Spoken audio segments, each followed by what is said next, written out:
Hello, everyone. Has everyone been admitted? No, not yet. Okay. I think there's a few still coming in. We'll just wait a minute.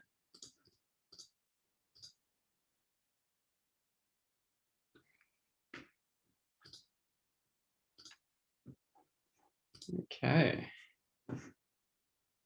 Excellent. Looks like we've got most people in the room. Okay, the awkward Zoom beginning has begun. Okay, so this session will begin slightly it's slightly kind of in a roundabout way, just with some words of introduction. So maybe I'll just wait another minute in case anyone else is going to join, and then we can get ready. Go.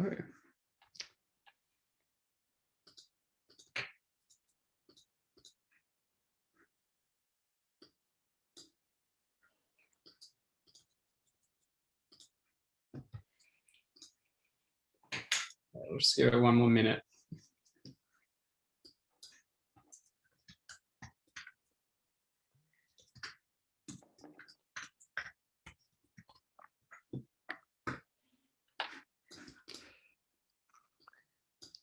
Okay.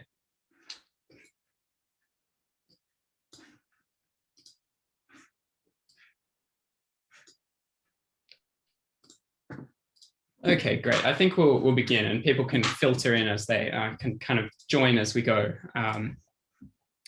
which I'm sure they will. So it's a great pleasure to welcome you all to Ships in the Proletarian Night, hosted here in Cambridge, but attended by speakers and listeners all around the world, which is a circumstance that I think already illustrates something about the present moment we're in. When we first discussed the idea of the conference one evening, I think it was in a bar at King's College in Cambridge, we couldn't have imagined that this exciting conference would come together, but we also couldn't have imagined in a quite literal sense the way it would take place on Zoom, which was a corporate platform. Well, I certainly hadn't heard of it. I don't think anyone else had who I knew either. And nor could we have thought that it would do so during these particular recessions driven by COVID-19 that have further exacerbated and exposed long trends of rising economic inequality across the world, and further spurred social struggles in ways that in some ways continue the call for the conquest of production articulated powerfully in the work of Marx. But much of this conference is precisely about the power of this kind of historical imagination, which, for instance, just an example recently on my mind is in Aaron Benenev's remarkable book. He concludes his discussion of the future of work with the following words: movements without a vision are blind, but visionaries without movements are much more severely incapacitated. Quite a characteristic Marxist chiasmus there. But so over the next 2 days, we'll hope to generate a rich set of discussions about the history and future of Anglo-French Marxist exchanges. And we'll be hosting panels that explore undeveloped currents in French and British Marxism, the global circulation of Marxist ideas and intellectuals, the vexed relationship between Marxism and populism, the contemporary composition of capital, and the exchange between socialism and literature. So this morning, we're going to begin with panel 1 on revolutionary desires and defying borders. But we're also very grateful to be hosting 2 keynotes from Giulia Nichols and Kristen Ross. We hope to see you there. And I'd like to take this opportunity, though, to further thank all the speakers. Many of them are here now, but in the audience, and participants too. Thank you for taking the time, even in the middle of a pandemic, to come and contribute to the conference or watch the conference. This is what makes it possible. So we're very grateful to that. I'd also like to extend my gratitude to CRASH, the Center for Research in the Arts, Social Sciences and Humanities, if I've got the acronym correct, at Cambridge, and the Society for French History, who have provided funding and administrative support for the conference.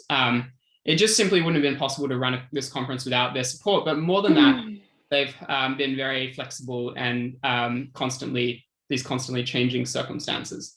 And finally, to the other organizers, they're all here on Zoom, so I don't know if you want to wave your hand. You'll meet them over the course of the conference at various points. They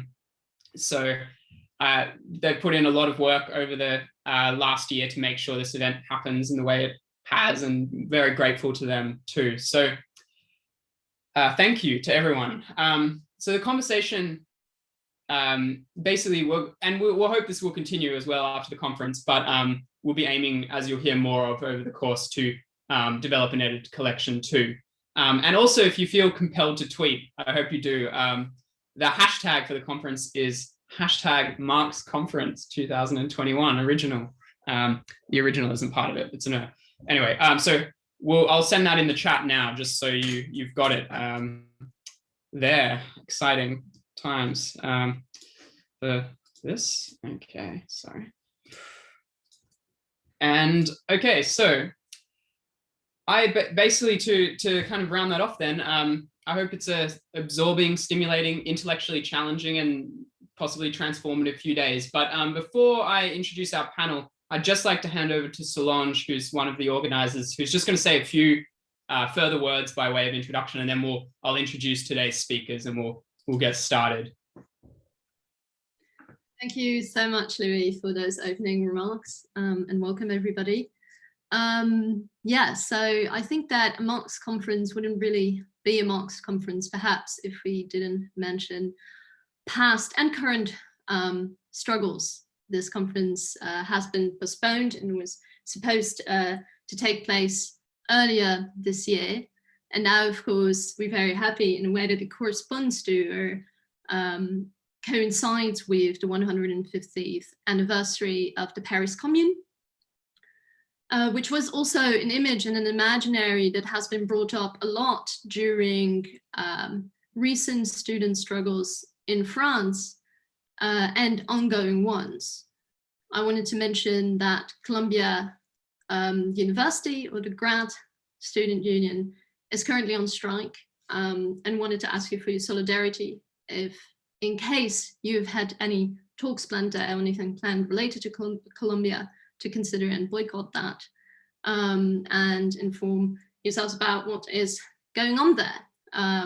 We also have another of our speakers who is struggling at the moment to save his department, the politics department at Kingston University, and students have started a petition that I will now share in the chat. So if you'd consider signing that, please do. I'll post that in the chat now.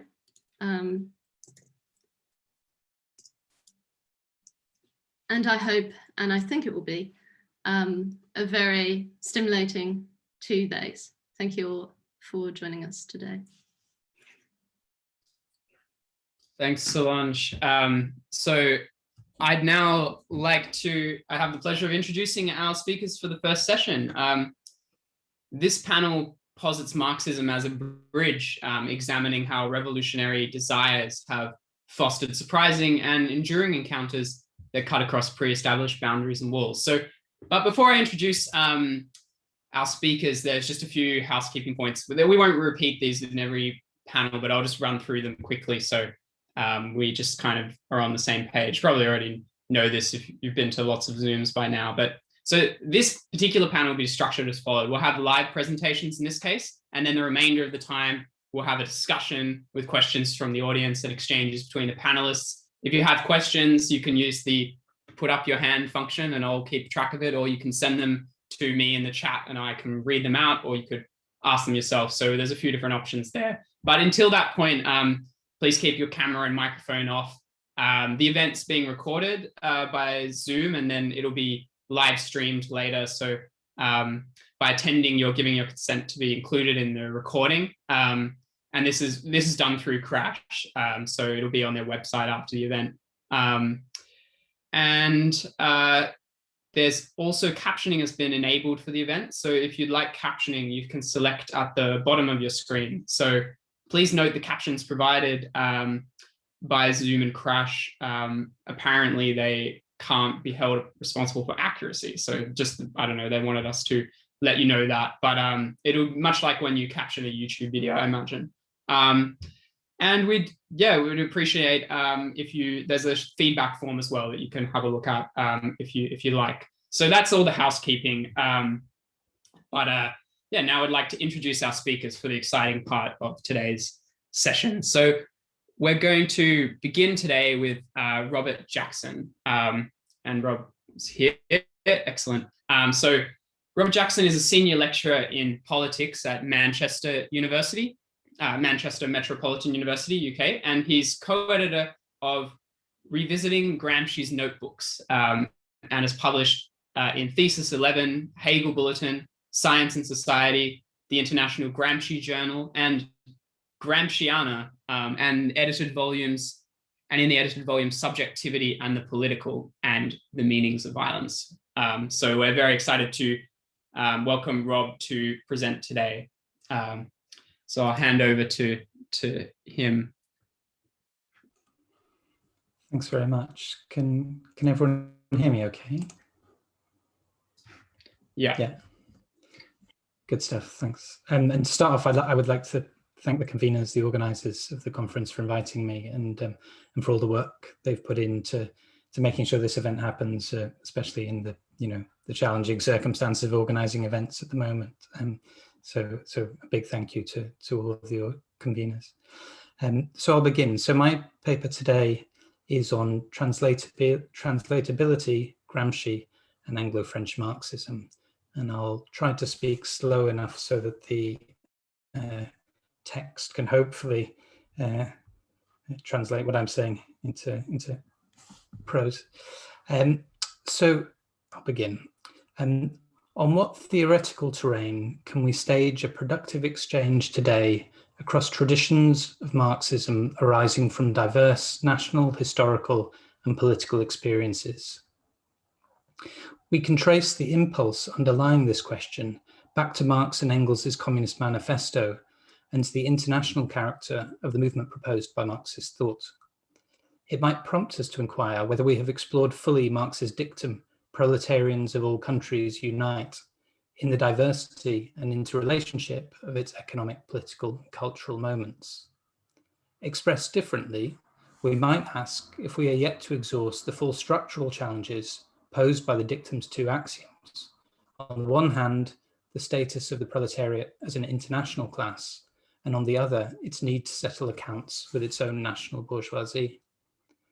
In this context, we could see the emergence of different theoretical traditions of Marxism in dialogue with specific national working class movements and cultures as a source of many of the questions that we may be examining in this conference over the next few days. Moreover, the real stakes of this test posed by internationalism are visible to us through the history of actual 20th century communist movements and their shipwreck on the shoals of socialism in one country.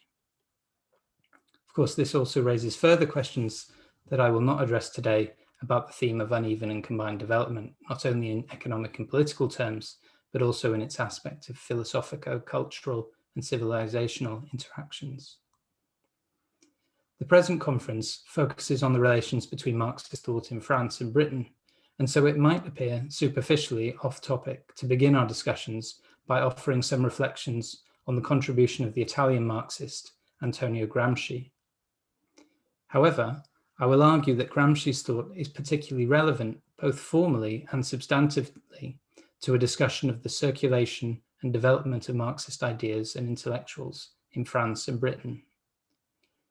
The reason for this is that Gramsci both provides a theory for understanding the form of international cultural exchange as a process of reciprocal translation, and his thought itself, or at least some of his key concepts, constitutes a significant content of and medium for the particular exchange between different strands of contemporary French and British Marxist thought.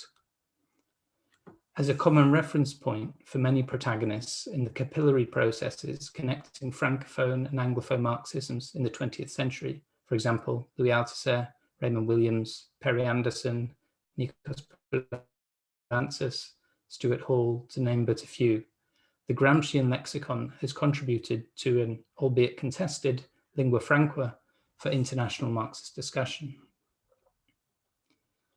This leads me to my next question. To what extent does Gramsci's engagement with French and British political life germinate a theoretical apparatus capable of playing this mediating role? Gramsci's conception of historical materialism builds on the notion of the three sources of Marxism, coined by Kautsky in his lecture of the same name, itself inspired by Engels' Anti-Turing and later developed by Lenin as the three sources and three component parts of Marxism. Gramsci's philosophy of praxis revisits this foundational act of Marxism by mobilizing a conception of the reciprocal translation between these different elements of German classical philosophy, praecede as Hegel, French politics, the revolution, and British political economy, Ricardo. However, Gramsci does not see this as a discrete and singular event, rather as a continuous process of renewal and development of Marxist thought. The national traditions invoked also correspond to reciprocally or mutually translatable aspects of the three constitutive elements of a unitary conception of the world, what he refers to as the homogeneous circle of philosophy, politics, economics.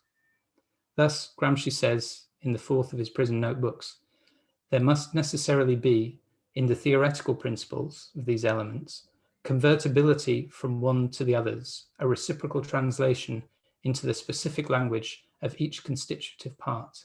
Each element is implicit in the others, and all of them together form a homogeneous circle. While Gramsci admits, as he says, that, quote, this translatability is not perfect in all details, including important ones, end quote, there is a radical sense in which, deep down, it is. For Gramsci, this is an essential precondition for real social development in history, which also occurs, as he puts it, in national thrusts. And perhaps the anniversary of the Paris Commune is an apposite time to reflect on that. Fabio Frazzini has pointed out, however, that Gramsci's conception of translatability does not presuppose an a priori unity in the form of Hegelian spirit, or the expressive circle of Benedetto Croce's distincts, but rather implies a, quote, possible unity, that is, a unity to be realized, of the matter constituting historico-political life and what people really think. Thus, Gramsci is also cognizant, in Frazzini's words, of the, quote, unrepeatable way the relationship between culture and society is realized in given contexts. For Frazzini, Gramsci's reflections in his prison notebooks on the translatability of languages reveal the philosophical dimension of Marxism and the distinctive character of Gramsci's experimental Marxism, the philosophy of praxis, as a fundamental transformation of philosophy, indeed one that creates the new figure of the democratic philosopher. In this context, Gramsci argues that languages must be understood as having a doubly metaphorical nature, as metaphors both of things, of material and sensible objects, and of the ideological meanings of earlier civilizations. Thus, we can only understand the transformation of language as inextricably linked to the wider transformation of civilization. In this view, all forms of translation are made possible by this radical deep translation of philosophy into politics. Thus, Gramsci refers in Notebook 7 to, quote, the equality of, or the equation between philosophy and politics, thought and action. And in the introduction, I think we've been discussing a bit that relationship as well.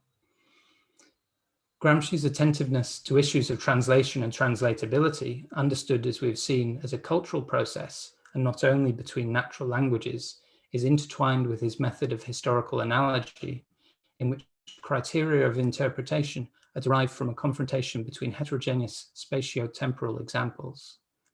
Thus, Gramsci's theoretical insights emerge from his analysis of a constellation of historical figures and situations associated with Anglo-French national traditions, including Cromwell, the Enlightenment, Jacobinism, the French Revolution, the Physiocrats, Ricardo, Bonapartism, the Paris Commune, Empire, the Dreyfus Affair, British trade unionism and labourism, l'Action Française, and many more. Gramsci's interest in these topics does not stem, however, from an antiquarian interest in the past. Gramsci is fundamentally concerned with the question of the formation of past and present collective wills. For Giuseppe Vacca, This results in Gramsci developing what he calls a processual conception of the subject as the result of multiple interactions between intellectuals and the masses. In turn, this involves an original interweaving of both historical analysis and strategic political thought, through which it becomes possible to conceive the struggle for hegemony and the emergence of subaltern groups from their condition of passivity. Gramsci articulates this in terms of a cathartic process that oscillates between two criteria of historical development, derived from Marx's 1859 preface to his contribution to the Critique of Political Economy. In Gramsci's rendering of these criteria from memory in prison, they are that no society poses for itself problems, the necessary and sufficient conditions for whose solution do not already exist or are coming into being, and that no society comes to an end before it has expressed all its potential content. The significance of processes of translation is that they allow what Frazzini has referred to as the decoding of different national cultures as, quote, different forms of response to historical problems. Frazzini warns us that we should be cautious not to conceive this reduction of philosophy to politics as, quote, an operation of ideological unveiling, since the critique of ideologies is a more complex process in Gramsci's thought, and this moment is only its, quote, simple and elementary presupposition. Nevertheless, I would like to point to the way in which Gramsci diagnoses certain obstructions to organic and thoroughgoing processes of translation using his novel conception of the mummification of culture. Envisaging the reciprocal translation between national traditions and aspects of reality in Marxism as an ongoing process of renewal allows Gramsci to analyze pathological ossifications whereby elements of the past become blockages to the real development of history. As I've explored in the recent collection Revisiting Gramsci's Notebooks, Gramsci develops the innovative notion of the mummification of culture to identify those historical traditions and cultural phenomena that have become anachronistic and taken on the form of the living dead, obscuring what Gramsci calls the germ of new life to be developed. This concept of mummification explains the embalming process through which certain cultural formations that are valuable and appropriate when created become fossilized and anachronistic when repeated in new conditions. Gramsci's use of the concept of mummification in various contexts plays a significant role in explaining the predominantly passive constitution of the subaltern groups through wider cultural processes. Reversing this logic, we might speculate beyond the letter of Gramsci's texts that the demummification of culture is a condition for the healthy development of subaltern historical initiative. This condition involves unraveling the inherited nightmare that can entrap the social forces that are capable of acting, quote, as a fulcrum for creating new history, described by Gramsci in terms of the cathartic movement that I mentioned previously. One of the concerns of the present conference is to interrogate the potential reasons for strange disconnections in the reciprocal exchange between the Francophone and Anglophone traditions of contemporary Marxism, and a resultant lack of dynamism observed in our critical engagement with inherited traditions and existing realities. Venturing beyond the context of Gramsci's own thought, we might consider today whether his conception of the mummification of culture could be a useful tool to surmount the obstacles to the rejuvenation of socialist thought as both a conceptually productive and a politically energizing research program. A particular contemporary terrain where the balance sheet of healthy and mummified aspects of culture might be analyzed is the appropriation of Gramsci's conception of hegemony itself, for example, by Stuart Hall or by Leclau and Mouffe and others, which can arguably be seen as influenced by mummified aspects of the exchange between the Anglo-French traditions.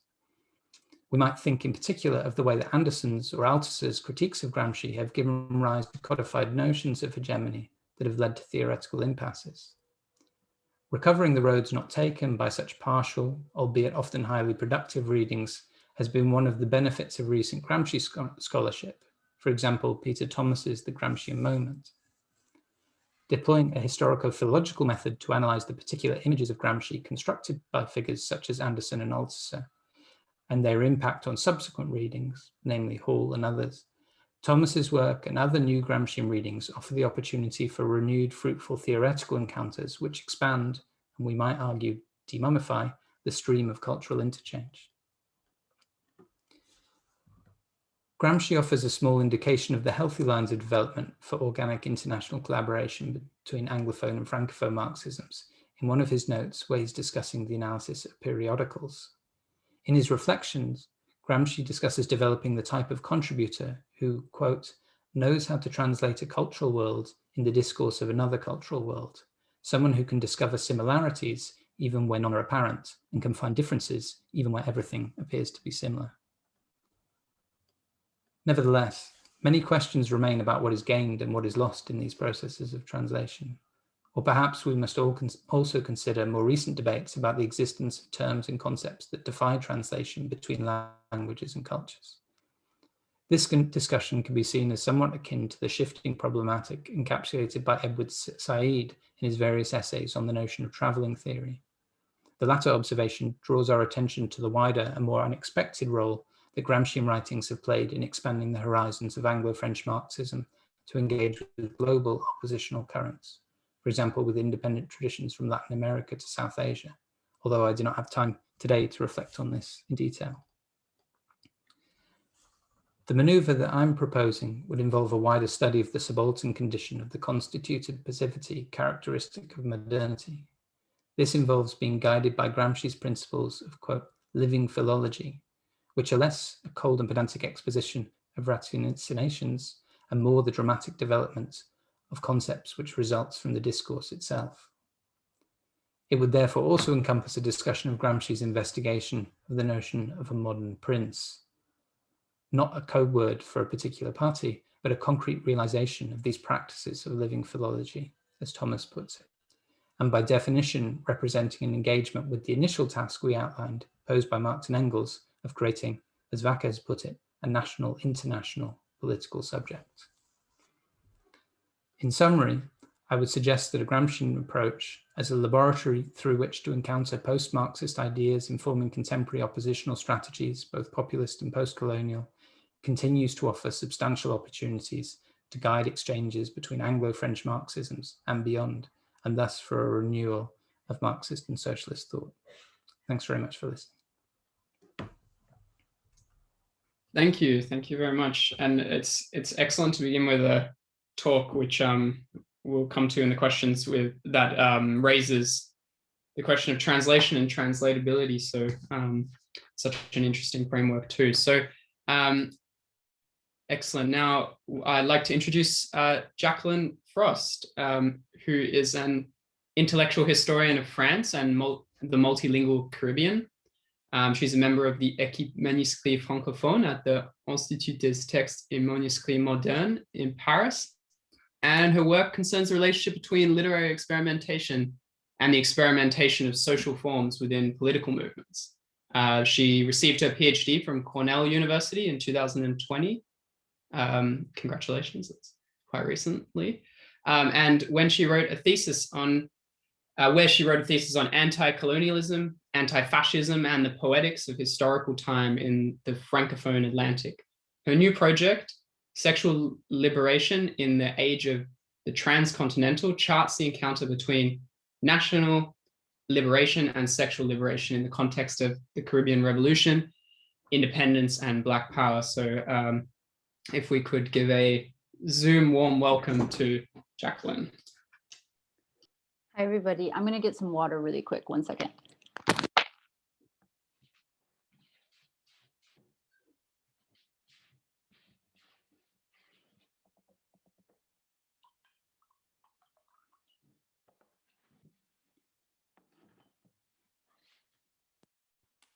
Okay. Can everybody hear me okay? Yes? Wonderful. Good morning. Very early conference. I guess conferences always were early, but we've forgotten what they're like. So I'm really happy to see so many, because of the early hour, so many people I know, so many colleagues on the call. It's really heartwarming. Also, thank you so much to the conveners. Just to echo what Rob said, obviously doing anything in this plague state is really difficult, but organizing a conference is a massive amount of work. And so I really, want to sing the praises of the organizers for this.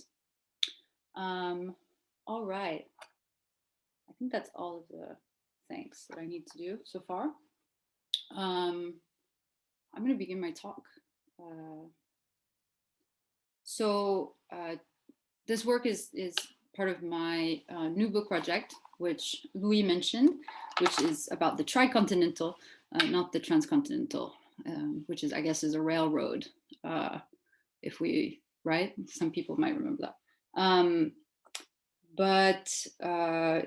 So the new book is going to be called Sexual Liberation, the Age of the Tricontinental. And so today I'll be speaking about anti-imperialism and proletarian sexuality in the work of French communist intellectual Daniel Guérin and Jamaican Black Power writer Andrew Salkey. In particular, I'll consider these questions through the lens of Guérin and Salkey's participation in the Havana Cultural Congress of 1968, and through their subsequent writing on sexuality in relation to the Cuban Revolution. The Havana Cultural Congress gathered 400 representatives from 70 countries and was the last of a series of events organized in Cuba around the idea of establishing an anti-imperialist intellectual community with a tricontinental identity. And the 5 commissions of the Congress sought to define the role of culture, cultural workers, and intellectuals in the struggle against underdevelopment and neocolonialism in the Third World. And I came to be interested in the Havana Cultural Congress by coming across a photocopy in the archive of Haitian poet René de Pestre of an interview that Aimé Césaire gave there on the occasion of the Congress for the magazine Casa de las Americas.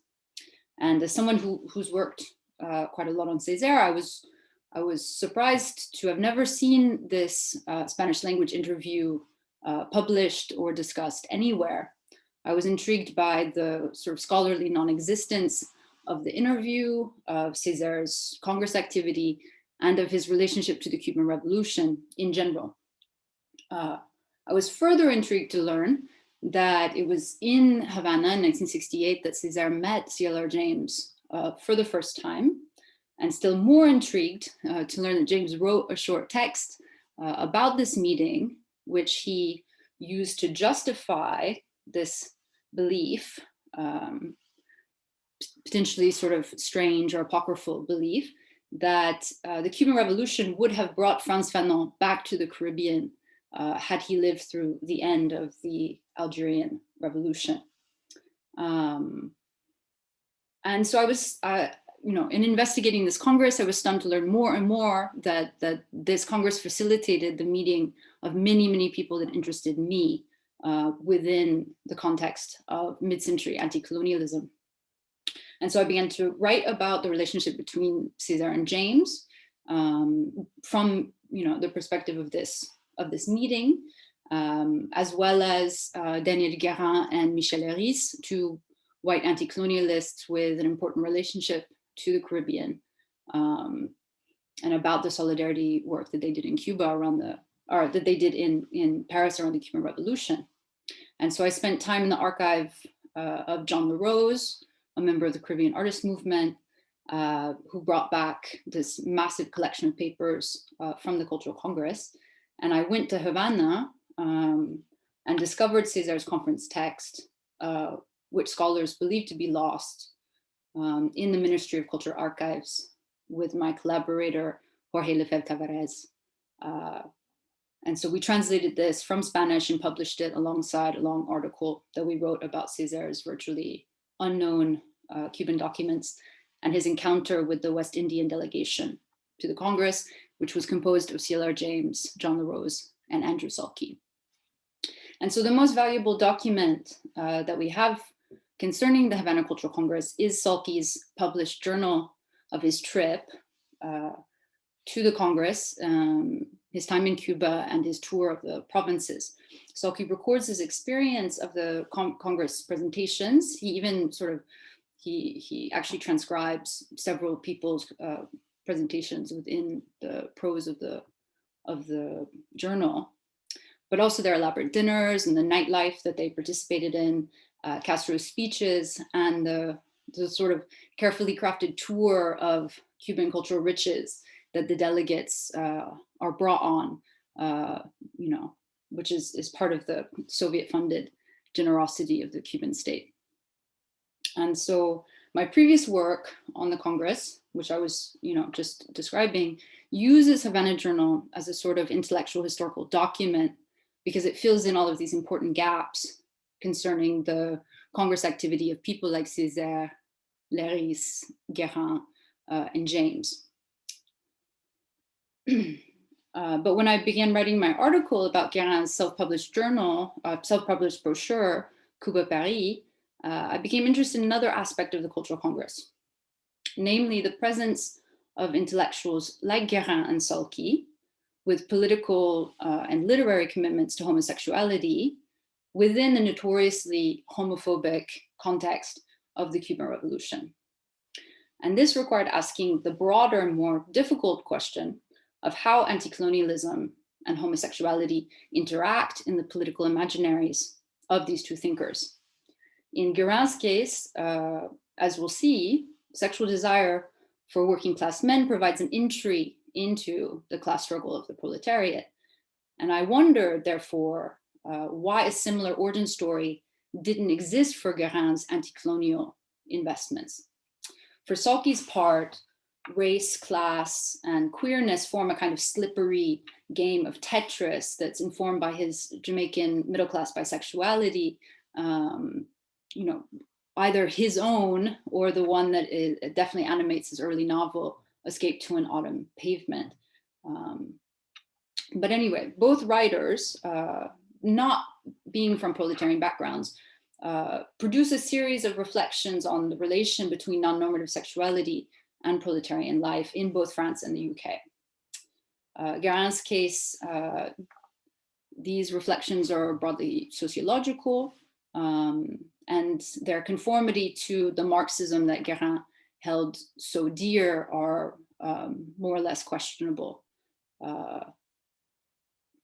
From Salkey's perspective, these considerations take literary form and are part and parcel of the committed art practice of a Black Power militant who's atmospherically Marxist-Leninist and Cubacy. My point is that the intersection of queerness and anti-imperialism for Guérin and Salkey cannot be considered a holistic theory, but a sequence of conceptual connections that, when thought alongside their contexts, begin to reveal something like the subterranean threads of an anti-colonialist theory of proletarian homosexuality in the revolutionary tradition. And I'm obviously not going to be able to, fill out that claim entirely in the 20 minutes that I have today. But that's the project that I'm working towards, and of which this talk is a contribution.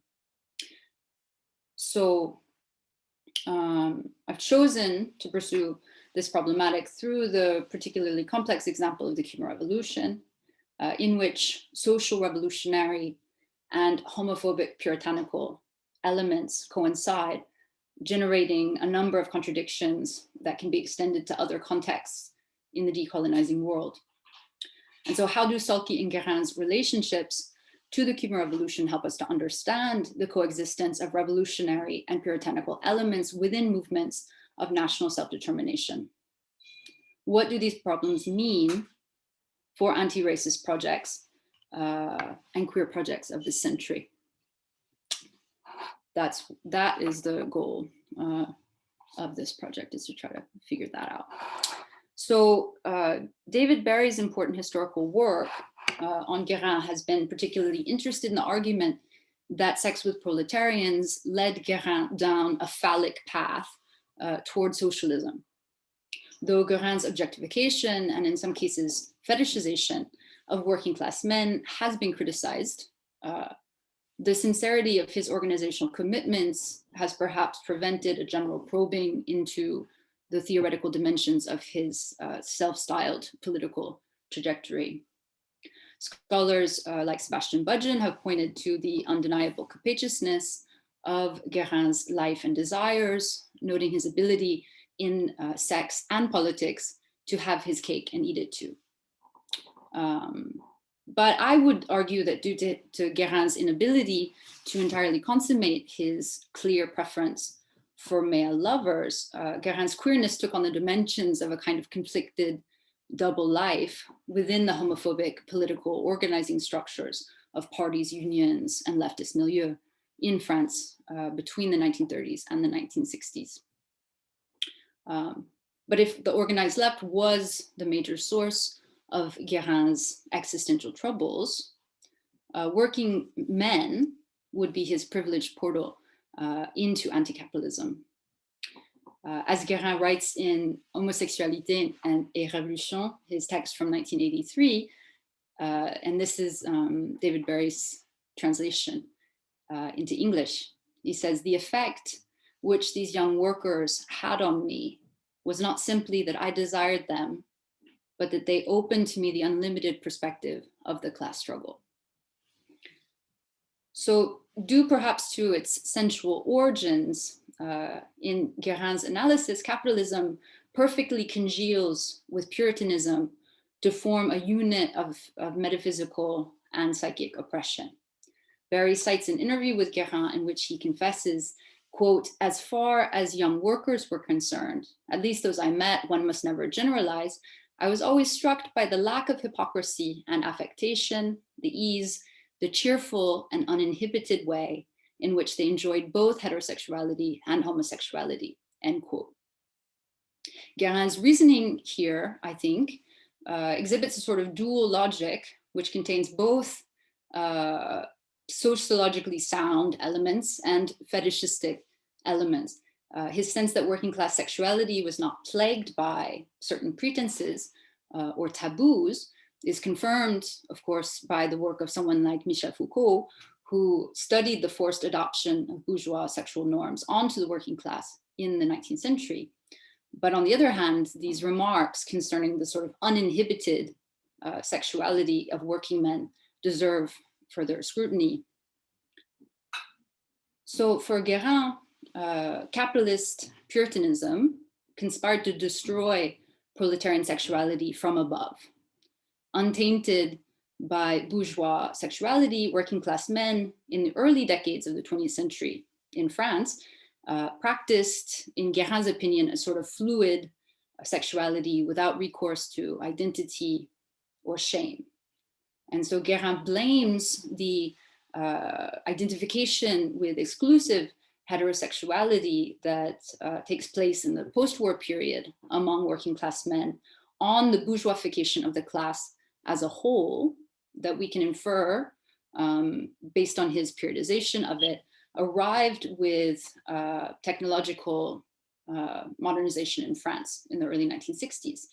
And so following, the historical link that Kristen Ross makes in Fast Colours and Clean Bodies between modernization and decolonization, I wonder about the place of national liberation struggles in the story of French workers shifting sexuality. And I think here also of someone like Todd Shepard's work in Sex, France, and Arab Men, which I think is also germane to this conversation. And so while so much has been made of the connections between homosexuality and working class politics in Guérin's work, does the important sexual dimension of his commitment to proletarian life suggest any parallel analysis for his engagements with anti-racism? That is one of the questions here. So in all texts concerned with, all of Guérin's texts concerned with the relation between homosexuality and socialism, Guérin opposes the alienated affectedness of bourgeois mores to the natural sexuality of the proletariat. And in Guérin's worldview, humans uncorrupted by class are naturally bisexual, with a sort of minor variation, a spectrum of minor variation. And this notion of bourgeois puritanical corruption applies to the authentic French working class as much as it does to the sexuality of the colonized. While Guérin doesn't discuss homosexuality in Les Anti-Decolonisés, which is his 1955 very, very important work of comparative sociology on the Caribbean and different colonial and neo-colonial processes across the whole archipelago. So he doesn't talk about homosexuality in this book, but he does make a sort of analogical leap of the same kind with regard to the natural sexuality of people in the Caribbean. So he discusses, the question of birth rates and the discourse around Caribbean birth rates within French sociology, and states that, quote, Caribbean workers, as opposed to their middle classes, remain close to nature. And despite their superficial Christianization, they continue to consider the sexual act as the most normal, least reprehensible thing in the world, end quote. He claimed that Puritans denounced the immoral organization of the Caribbean family and its sexual norms as the culprit of high birth rates. So these sociological assertions, again, are founded ideologically in a certain way, but also channel this parallel belief in the essential naturalness of Caribbean sexuality, untainted by European and bourgeois puritanical taboos.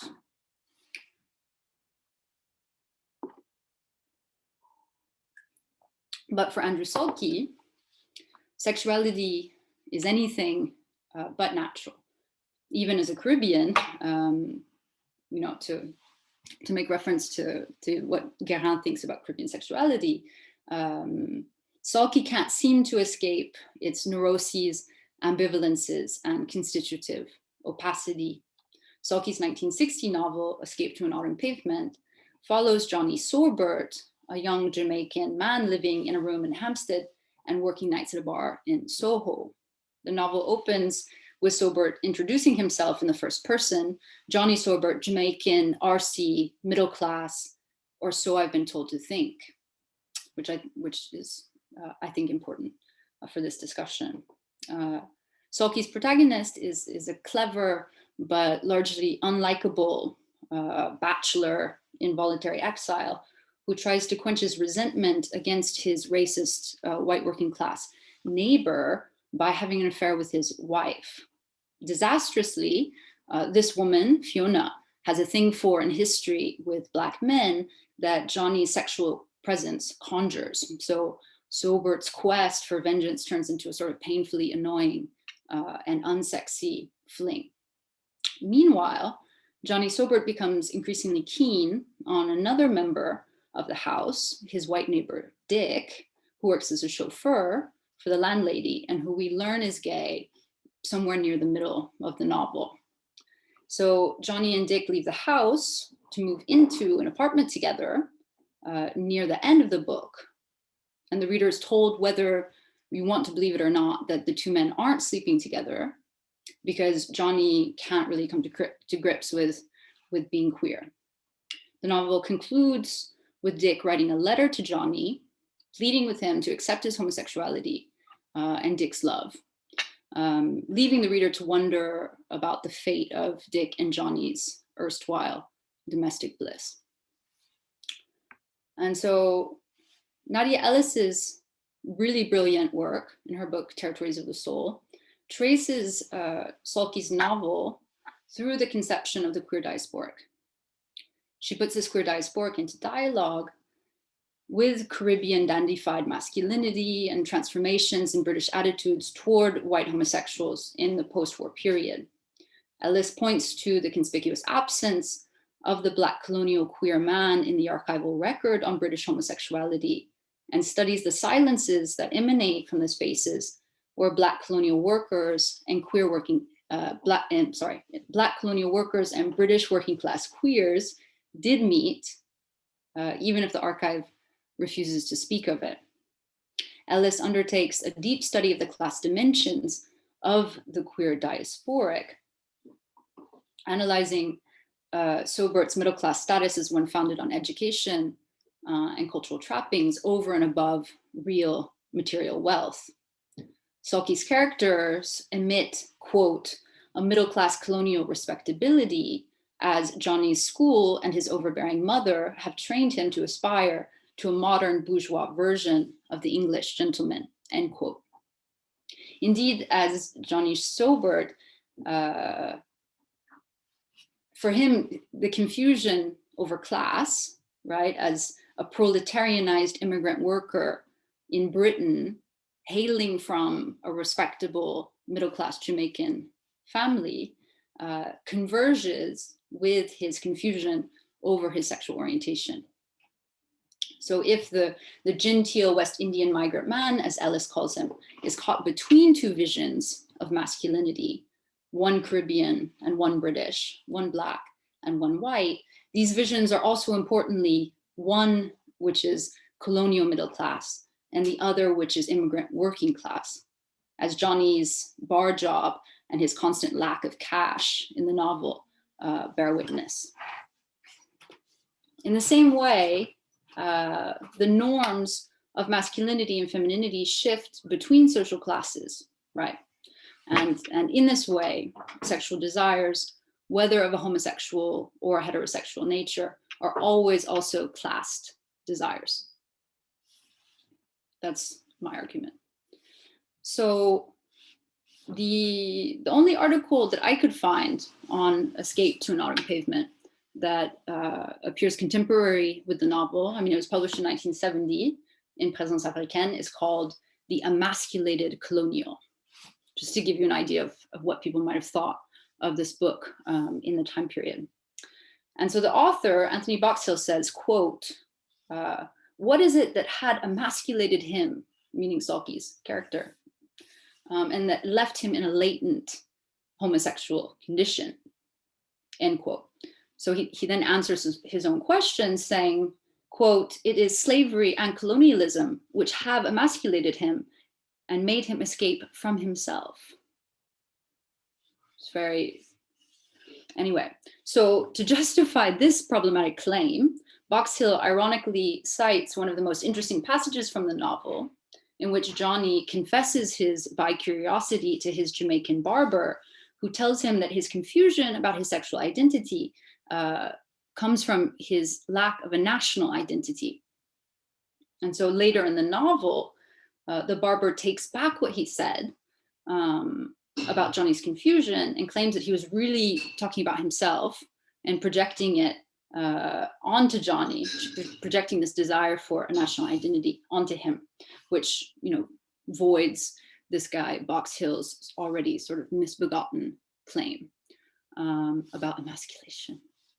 But this citation, which is really interesting, sorry, I don't have a citation to show you, but this connection between sexual identity and national identity as it relates to the Caribbean of the 1960s is conceptually deepened when considered alongside Salkey's later writings and engagement with the Cuban Revolution, which promised just this kind of national identity that one could be proud of, while enforcing a set of revolutionary affects and desires that Salkey's Havana Journal mentions often without probing.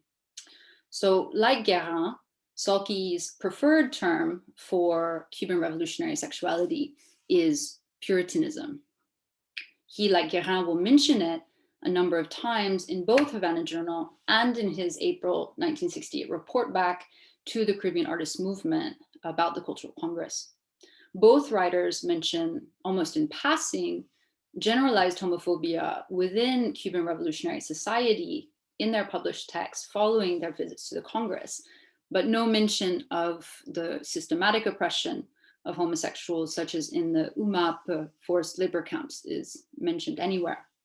Salkey even goes so far as to justify the Cuban Puritanism in his report back to the Caribbean Artists Movement, where he says, I saw it, this is a quote, I saw it among the young people in Cuba, a strange puritanical streak, which could make life difficult, but I think I understand this. This is the new man. I saw this in the 21, 22, 23-year-olds, university graduates, my own guide. He explained that there's no time for fooling around, end quote.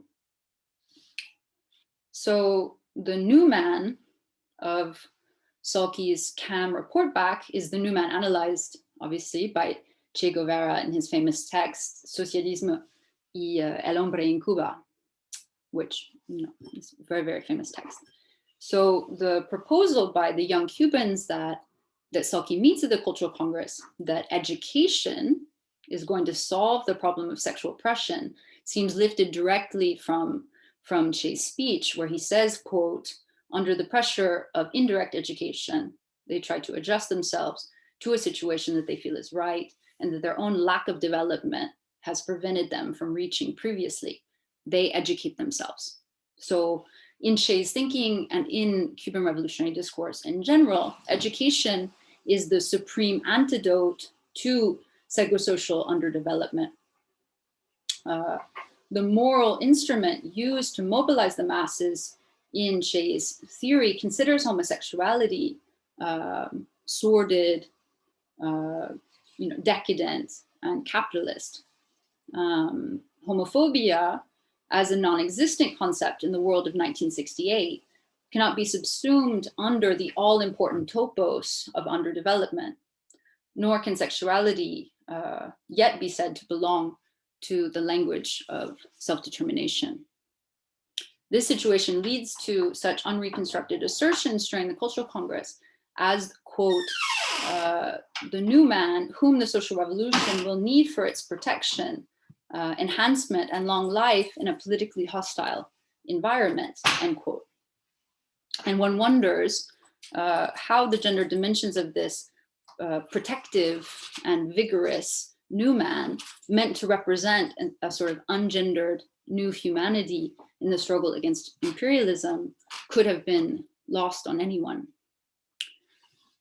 So my conviction is that the race and class sexuality of Salkey and Guérin's sort of subterranean queer Marxism participates in a world with this Cuban new man, the unreconstructed masculinity that he represents, and the real transformations taking place around proletarian sexuality in the context of decolonization and post-war modernization. Indeed, the coming into existence, in C.L.R. James's words, of new men, of new types of human beings, is a theme that cuts across anti-colonial theory in the high period of liberation struggles that I've been discussing. Salkey's ability to stay faithful to the Cuban experiment is achieved through his assertion, which we find in Havana Journal and throughout his writings on Black Power, that Caribbean women and not men are the natural revolutionaries of West Indian society.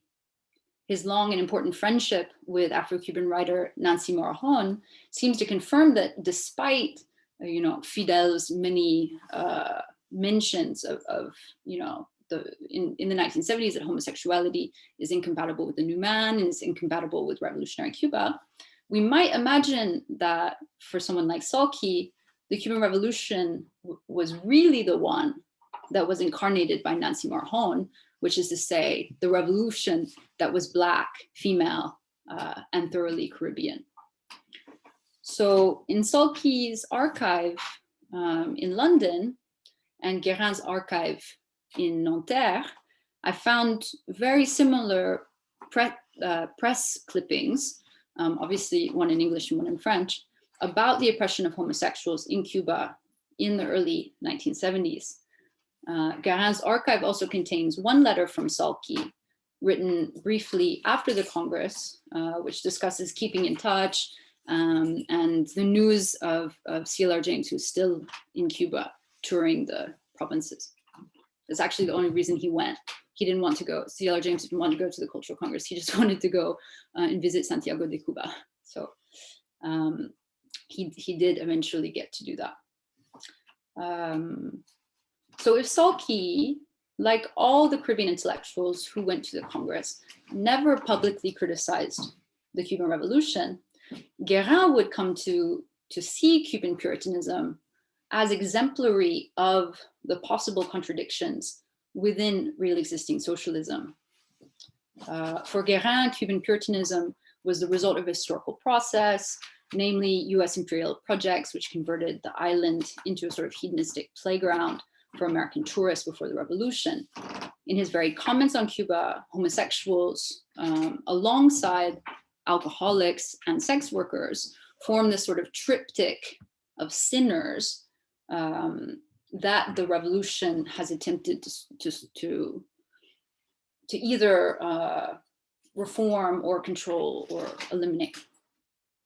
So while Guérin's overall perspective on the project in his 1968 brochure is more or less balanced, he even openly admires Fidel Castro's leadership. His critiques of Cuba's repression of homosexuality, which is laced throughout his revolutionary texts from the 1970s onwards, express a real frustration with a Caribbean revolutionary process that has achieved so much and yet bears the weight of its Stalinist trajectory and its puritanical machismo. And so to conclude, I just wanted to offer these remarks as a sort of series of brief reflections on the problems of contradictory solidarities. And if we deny the possibility of contradictory solidarity, it will always come at the cost of not being able to account for the specific decolonial and anti-racist commitments that homosexual militants had in sexually repressive countries during the era of decolonization. So the long, difficult negotiation between radical anti-imperial practices and the emancipation of sexuality is an essential part of the story of decolonization, especially, I would argue, in the Western Hemisphere. So as contemporary forms of homonormative and homonational queerness rely on the polarization of universalized gay citizenship and communitarian racial otherness, I think we should ask ourselves what past forms of political solidarity are still available to us now, insofar as we're hoping to bridge questions of anti-racism and questions of revolutionary homosexuality. And so what kind of political inheritances might the Cuban Revolution and Cuban tricontinentalism offer us as an anti-racist project, which was imagined on the scale of the world? Ultimately, how will decolonial queers of our century be able to destroy racism and salvage love? Thank you very much.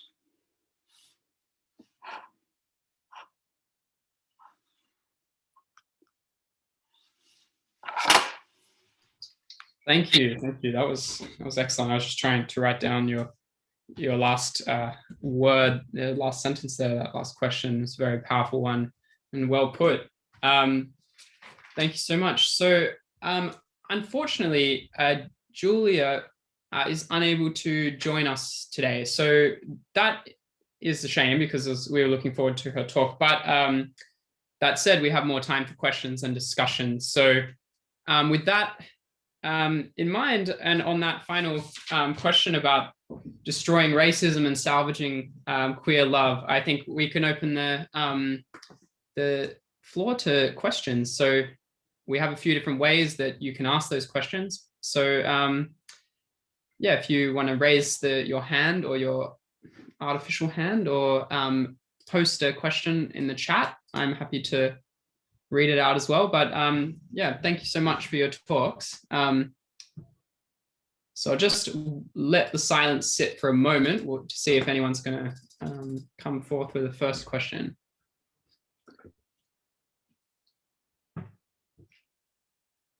And while I do that, there's a wasp in my room, so I'm going to let that out. Oh my God. Okay. Seems to have let itself out. Okay.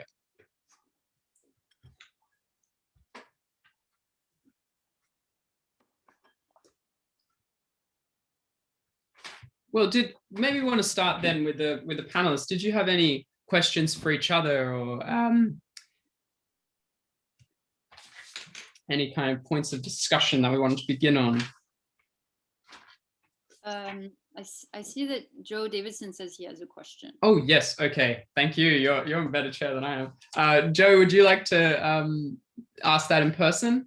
Yeah, no, I can do. Yeah. Excellent. Thank you. So it was just kind of to sort of begin with Rob and then move to Jackqueline in a way. So I was kind of interested, Rob, in what you were saying about in a way like the reception of Gramsci in the British context, I suppose particularly, and then I suppose perhaps also in the French context. So I'm not so confident on that. And I suppose how there's I suppose how he was sort of taken up by this kind of Euro-communist project in a way, and how that filtered into those sort of reception, I suppose, within that kind of cultural studies, Stuart Hall, and then like Vanessa Laclau, and how sort of the more recent scholarship has sort of moved away from that, and whether that sort of going back to the original Gramsci in some sense, whether that is an opportunity to open up new paths of reception and new ways of kind of new ways of creating these different dialogues, I suppose, between sort of French, British Marxism and beyond.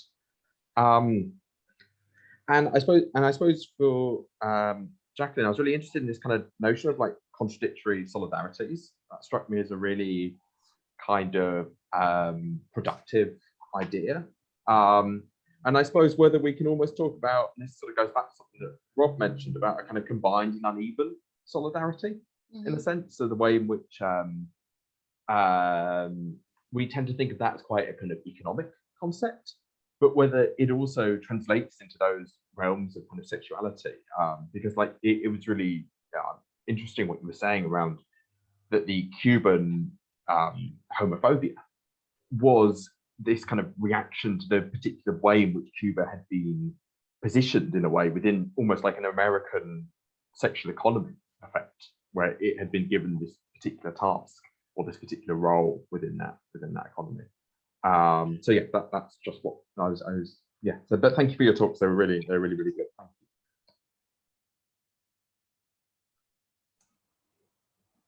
Should I come in, or Jacqueline, do you want to? Yeah. Thanks very much, Joe. Yeah, I think there's probably quite a lot to be unpacked in the kind of example I was sort of putting forwards in terms of thinking through the ways in which the processes of translation between Anglophone and Francophone Marxism may have been affected by these forms of mummification of culture. I wanted to try and kind of not suggest that there was a kind of that you could necessarily directly read off, say, somehow a kind of critique at the kind of level of ideologies from those cultural processes, but that it does seem to me that there is some kind of interconnection, at least in Gramsci's kind of framework, between that kind of restriction of exchange in the level of cultural translation, and the sort of subsequent kind of codification and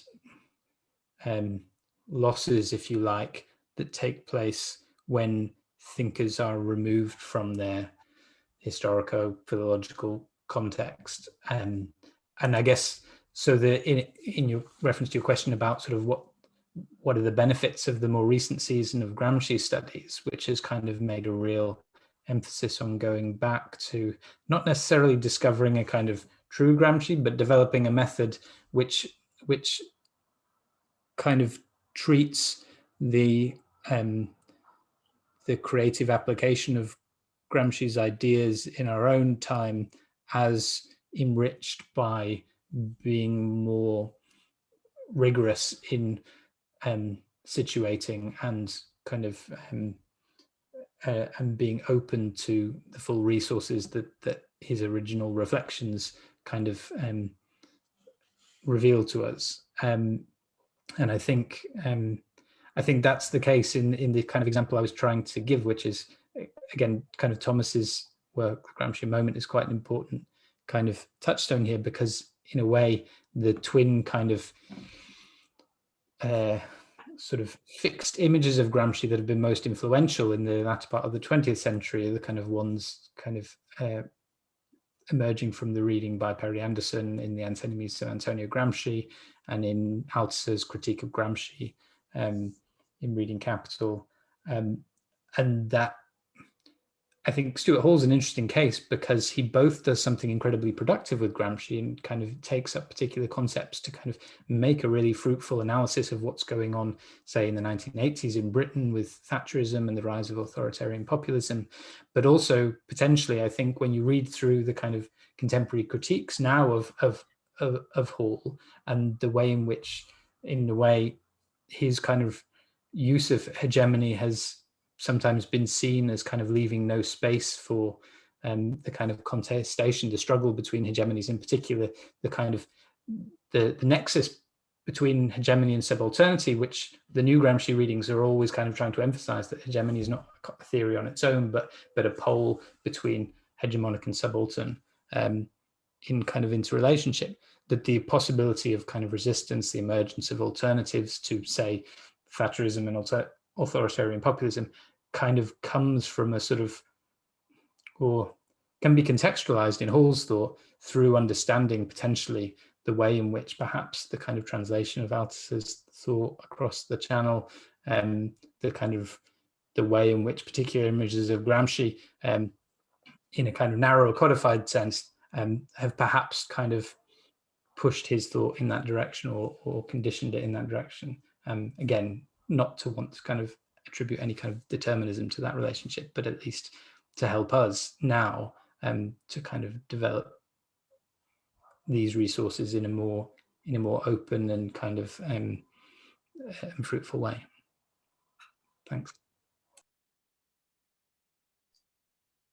Did you want to add something, Jacqueline, to that? To answer Joe's question. Yeah. So thank you so much for this question, Joe. I've never thought about sexuality in terms of combined and uneven development, though. In my PhD, I think about temporality and multiple and plural temporalities precisely in that way. But I would really have to think deeply about what that would mean for sexuality. I mean, I feel like my own sexuality might be combined and uneven, but I don't know how I would describe that in any kind of broader way. But just to, the question of Puritanism within kind of Cuban revolutionary society, there's multiple discourses about it, and Guérin, he uses this kind of U.S. imperialism as the kind of culprit, or the great culprit of what takes place in Cuba during Batista. But there's also, from the Cuban perspective, Spanish colonialism is the much kind of greater culprit in terms of instilling within that society really particular kind of Catholic ideas about virginity, for example, and about women's sexuality. And so there's multiple kinds of discourses about that going on, but in general, I just wanted to give the sense that that this contradiction is part of the revolutionary process in Cuba that has been written about by many people. I'm obviously not trying to say that I'm like the first person to bring this up or in any way, but what I would like to do is try to think about what this means in the context of Caribbean anti-colonialism, and what this means for queer revolutionary thinkers within the coincidence of national liberation and sexual liberation, that these processes are happening at the same time. And so what does it mean for this kind of world of contradictions to coexist? And how do we use these contradictions, as the real content of our kind of political inheritances, right? Like I think that that there is something interesting about these problems, and that we would, from a kind of political perspective, it would really benefit us to think about them instead of just kind of wishing them away for the sake of some kind of ideological purity, Great, thank you both of you for your answers. Thank So we have a question from Rachel. Would you like to ask your question? Yeah, thanks very much. I'll keep my camera off because my bandwidth isn't very good. But thank you. That was a fascinating, well, they were both fascinating papers, but thank you, Jackqueline, for uncovering all of these jewels in the archives. I just wondered whether you could say more about both writers' interactions with Nancy Morejon and her role, and also a little bit more about the correspondence between them. You know, what kind of things did they write about when they were writing to each other? Yeah, the only correspondence that I've been able to find is this one letter, which doesn't say very much. But maybe when Salkey's archive reopens, there might be other stuff potentially, or there might be other letters from Salkey in other parts of Guérin's archive than I've been able to look at. But Guérin's archive is this massive, massive thing. And it would take, I mean, you know, David Barry's writing right now a biography of Guérin, which is a really, really important contribution actually to the entire history of proletarian internationalism in France, precisely because of how implicated Guérin was in so many different kinds of struggles. And so his archive is this kind of massive treasure trove of, you know, all kinds of different materials from all kinds of different struggles in France and around the world over the whole course of the 20th century. So I would have to, it would require more to see kind of what, if there's more correspondence between the two of them. The only thing I found was this one letter, which doesn't say very much. It just kind of talks about CLR James, how they want to stay in touch, that kind of thing. But in terms of Nancy Morejon, it's kind of a mystery, you know, because these Cuban intellectuals, they can't really talk about very much in terms of the kind of surveillance and censorship that they live with, and which prevents us from asking, you know, questions about things that we want to know about, like racism in Cuba, or about the oppression of homosexuals, or what it would mean for Afro-Cuban queers to take part in the revolution and what that meant. You know, there is some speculation around Nancy Morejon's sexuality, which I think, you know, when thinking about it in relationship to her relationship with Andrew Salkey becomes pretty interesting, I think. But those are things that we might not ever be able to know about, right? And I think that that's something that's also interesting with this kind of archival work around the Cuban Revolution, is that, you know, you just can't really talk to anyone who's alive about it, even though you'd love to be able to talk to them and get all this information. They can't actually give it to you.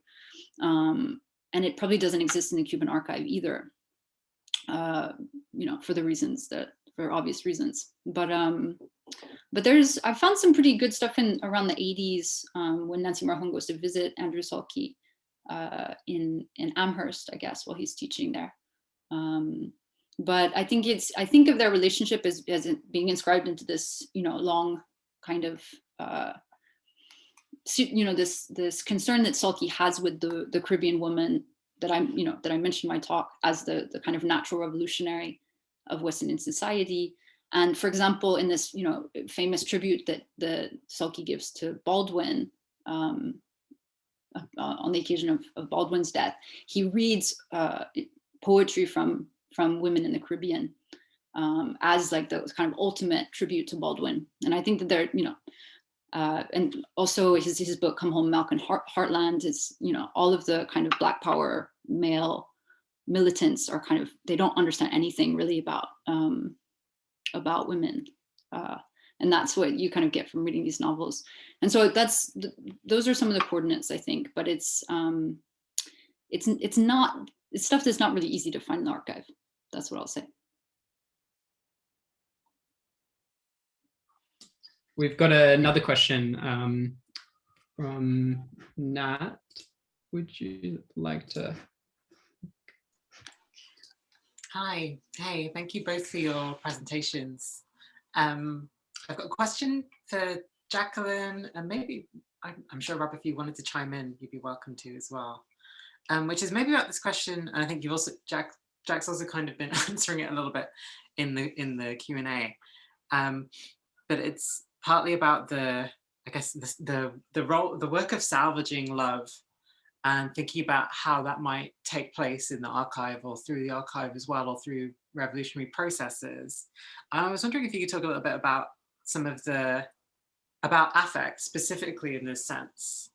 Obviously, you've been talking about the repressive aspects of Puritanisms and the kind of the neurosis in Salkey's Escape to an Autumn Pavement.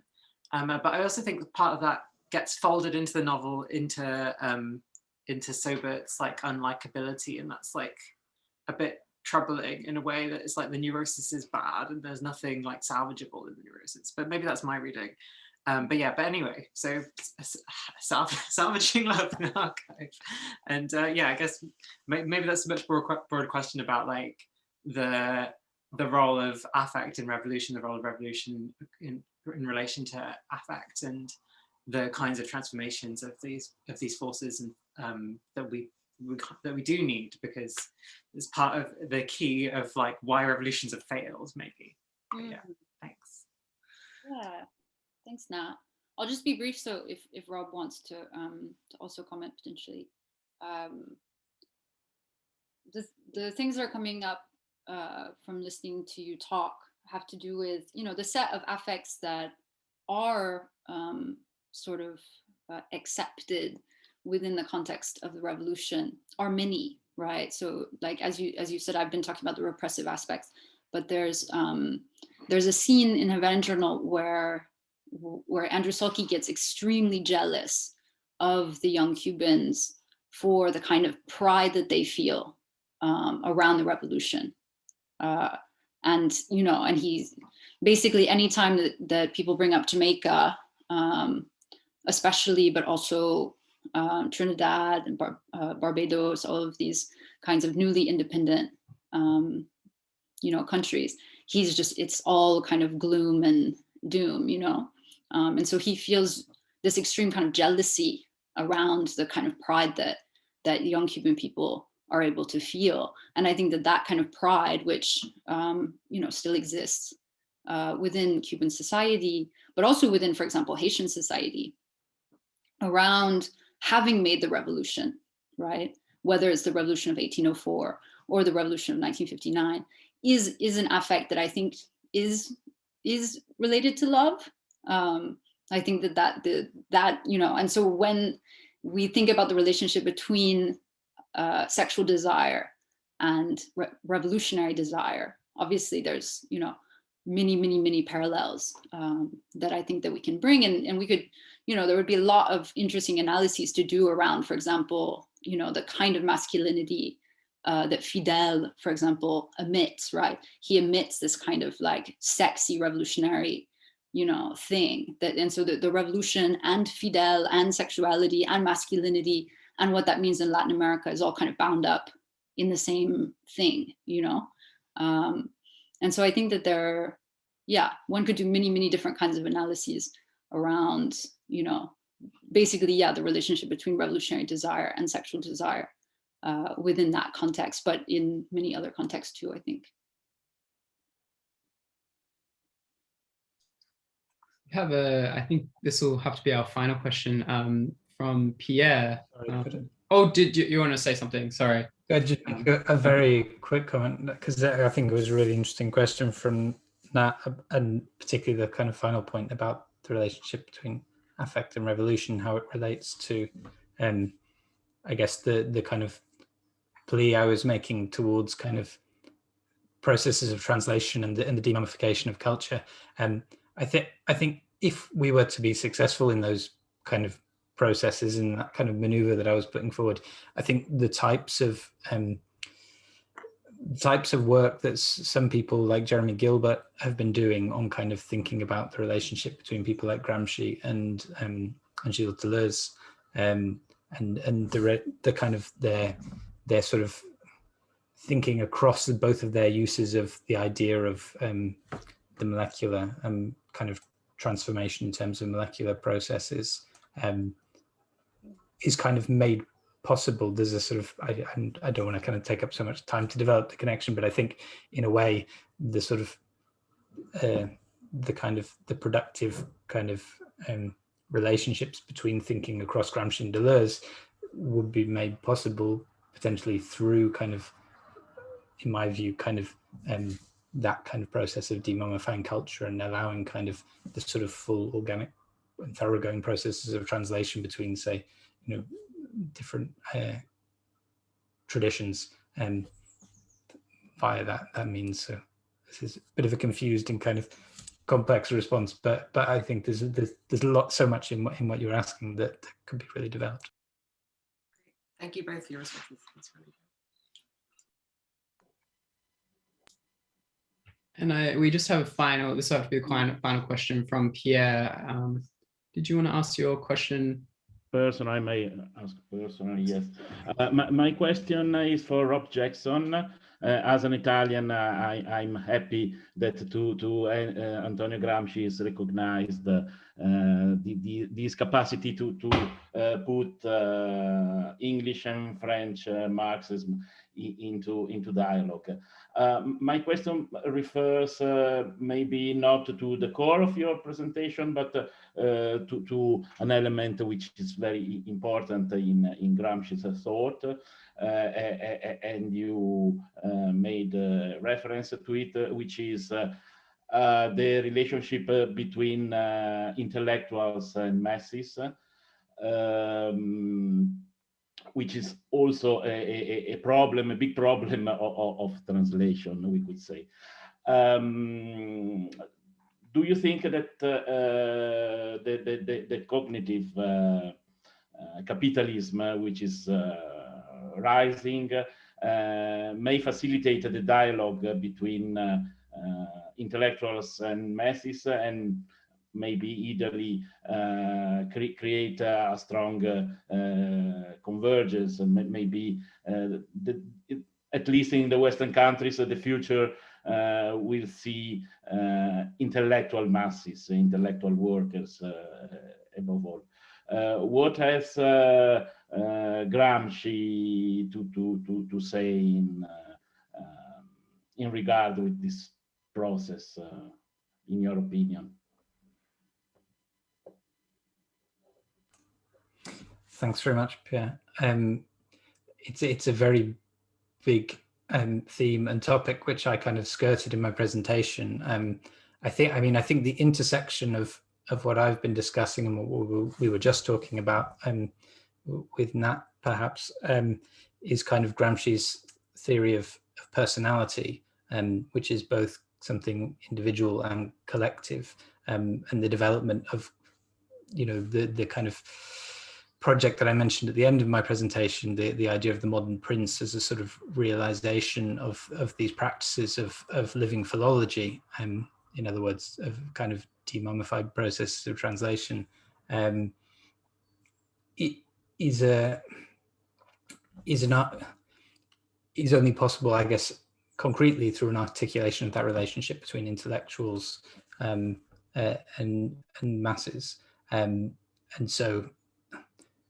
Yeah, I think that would have to be much more concretely sort of elaborated, perhaps in a kind of fuller rendering of the argument. But I guess that's where I think your question kind of connects to what I was arguing. And I think Gramsci's theory of personality is something quite underdeveloped in terms of, I guess, the reception and the particular way in which his ideas have been kind of codified, and helps in a way to relate his thought and to draw out the resonances with a lot of other contemporary thought, you know, like Deleuze that I mentioned and others.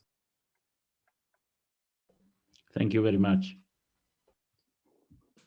Thank you so much, everyone, and thank you for your generous questions, and for everyone who came this morning to our first session. So I hope to see a lot of you and continue these conversations in the next session. And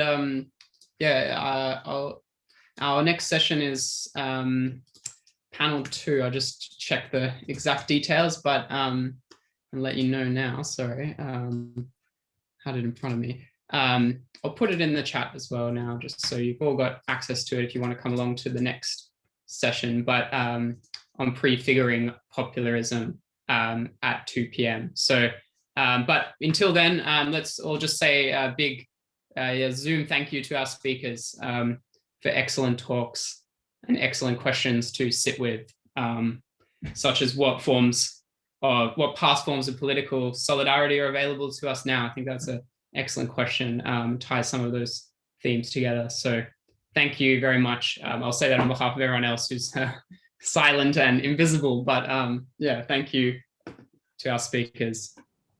Thanks very much. Yeah, thank you so much, and see you guys later.